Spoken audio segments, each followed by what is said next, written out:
আসসালামু আলাইকুম dear students, কেমন আছো? আলহামদুলিল্লাহ। তো পূর্বের যে এই যে পাংচুয়েশন মার্কের যে ক্লাসটা দিছিলাম, কেমন হয়েছে তোমাদের? ভালো বুঝতে পারিছো? কেমন ভালো? আমি বলছিলাম যে প্রথম পর্বের যে ক্লাসটা ছিল, এবারে দ্বিতীয় পর্বের ক্লাস সবচেয়ে পরীক্ষায় বেশি আসে কোন কোন তিনটে নিয়ম বলছিলাম? লাস্টের তিনটে, 3, 4, 5। তো আমি তোমাদের বলছিলাম যে বোর্ড কোশ্চেনের সাথে মিলাতে, তোমরা কি মিলাই দেখছিলে? পরীক্ষায় কি এগুলো আসতেছে? এই আমি বলছিলাম 5টা নিয়ম, 5 মার্কের জন্য মাত্র 5টা নিয়ম করেছি, তাই না? আমি তোমাদের এর পূর্বে দেখাই দিচ্ছিলাম উদাহরণগুলো, আর তোমাদের বলছিলাম তোমরা একটু মিলাই নিতে। মিলাইছিলে তোমরা? তো আজকে আমি এখানে যদি তোমাদের কোনো প্রশ্ন থাকে, স্যার আমি বুঝতে পারিনি, তোমরা আছে প্রশ্ন করবা, যদি কোনো সমস্যা হয়, আশা করি সমস্যা হবে না, এত মানে এই সহজ গ্রামারটা আমরা দেখি আর কি। তো 3 নম্বর নিয়মে বলছিলাম পরীক্ষা বেশি বেশি আসে, তাই তো? তো এখানে কি লিখছি?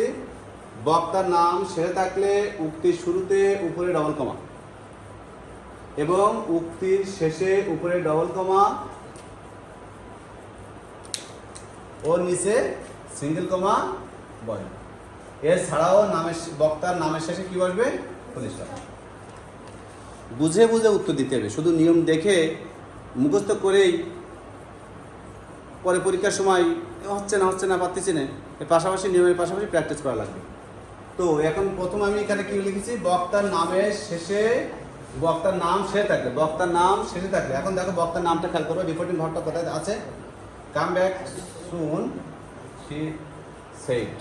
আমি তোমাদের বলছিলাম যে রিপোর্টিং ভার্বটা তোমাদের কিন্তু কি রিপোর্টিং ভার্ব এগুলো না চিনলে হবে না। প্রথম কাজে রিপোর্টিং বক্তার নাম সহ রিপোর্টিং ভার্বটা তোমাদের কী করতে হবে? চিহ্নিত করতে হবে। প্রথম এই কাজটা আমি বলছিলাম, ঠিক আছে? কী করেছি? তো এখন কি করবা? এই নিয়ম অনুসারে দেখো, এগুলো পরীক্ষা আইছে, আমি যেগুলো পরীক্ষা আইছে সেখান থেকে আমি এক্সাম্পল দিচ্ছি।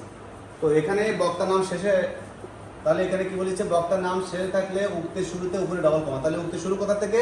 এখান থেকে, উপরে ডবল কমা, এবং উক্তির শেষে উপরে ডবল কমা ও নিচে সিঙ্গেল কমা বসে। তাহলে উক্তির শেষ কোথায়? এখানে, নিচে সিঙ্গেল কমা, নিচে সিঙ্গেল কমা বসবে। ও আরেকটা জিনিস এখানে আছে, আমি যেহেতু বক্তার উক্তি সম্পূর্ণ শেষ হলে আমি এর পূর্বে নিয়মে বলছিলাম যে লাস্টে শেষে ডবল কমা বসে, তো এখানে কিন্তু অবশ্যই উপরে ডবল কমা বসবে। ওই প্রথম যে দুটো নিয়ম, ওই নিয়ম অনুসারে এটা ডবল কমা বসাই দেবা। এছাড়াও নামের শেষে কী হবে? Full stop. তোমরা এইটা কমেন্টে, এইটার উত্তরটা তোমরা কমেন্টে লিখে আমাকে, যদি কোনো সমস্যা থাকে সেখানে জানতে পারবো কমেন্টে। 4 নম্বর নিয়ম দেখি। উক্তি শুরুতে no, sir, yes, hello, well ও এগুলোর কোনো একটি থাকলে শুরুতে উপরে ডাবল কমা এবং এগুলোর নিচে সিঙ্গেল কমা বসে। দেখি আমরা এক্সাম্পল দেখি। এই যে আমার শুরুতে স্যার আছে, নো আছে।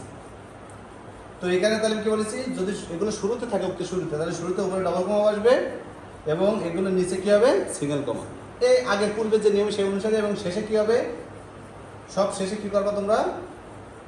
সিঙ্গেল কমা, উপরে ডবল কমা, এছাড়া নামের শেষে ফুল স্টপ। এটা খানিকটা 3 নম্বর নিয়ম অনুসারে আগে করে নিবা, যে উক্তির শুরুতে উপরে ডবল কমা, উক্তির শেষে উপরে ডবল কমা, নিচে সিঙ্গেল কমা, এছাড়া নামের শেষে ফুল স্টপ। শুধু এই নিয়মটা করা হয়েছে এই সিঙ্গেল কমাটার জন্য, এই নিয়মটা করা হয়েছে যদি তোমরা যাতে সহজে বুঝতে পারো। এই পরের অ্যান্সার, প্রশ্নের অ্যান্সারটা তোমরা করে দিবা। 5 নম্বর নিয়ম সবচেয়ে বেশি আসে। 5 নম্বর নিয়ম, 3 নম্বর আর 5 নম্বর একটু বেশি আসে। তো 5 নম্বর নিয়মে কি বলেছি? উক্তির শুরুতে যদি অবদালের ভার, আমি তো অবদাল চিনি সবাই নাকি? আমি যার, অজায়, হ্যাঁ যায়, এগুলো তো আমরা চিনি সবাই, ফালতু করে ভাগ।